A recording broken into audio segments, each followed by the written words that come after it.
আসসালামু আলাইকুম। আমার নাম সাফরিন তাইবা। আবৃত্তি করছি কবি কাজী নজরুল ইসলামের লিচুচোর কবিতাটি।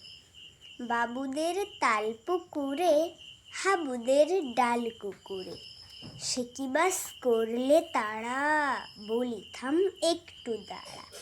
পুকুরের ওই কাছে না লিচুর এক গাছ আছে না, হোথানা আসতে গিয়ে একবার কাস্তে নিয়ে গেছে গো, যেই চড়েছি ছোট এক ডাল ধরেছি, ও বাবা মরাত করে পড়েছি সরাত জোরে। পড়বি পর মালির ঘাড়েই, সে ছিল গাছের আড়েই, বেটা ভাই বড় নচ্ছার, ধুমাধুম গোটা দুচ্চার, দিলে খুব কিলো ঘুষি, একদম জোরছে ঠুসি।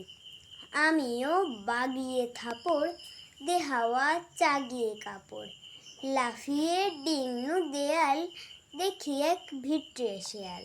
আরে ধ্যাত, শেয়াল কোথা, ভোলাটা দাঁড়িয়ে হোথা, দেখে যেই আটকে ওঠা, কুকুরও জুড়ল ছোটা।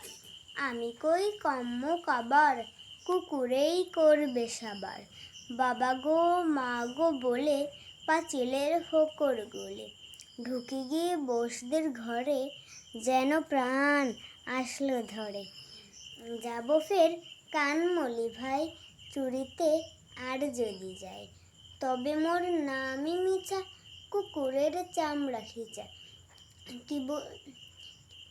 কি বলিস ফের হপ্তা, তওবা না খপ্তা। সবাইকে অনেক অনেক ধন্যবাদ।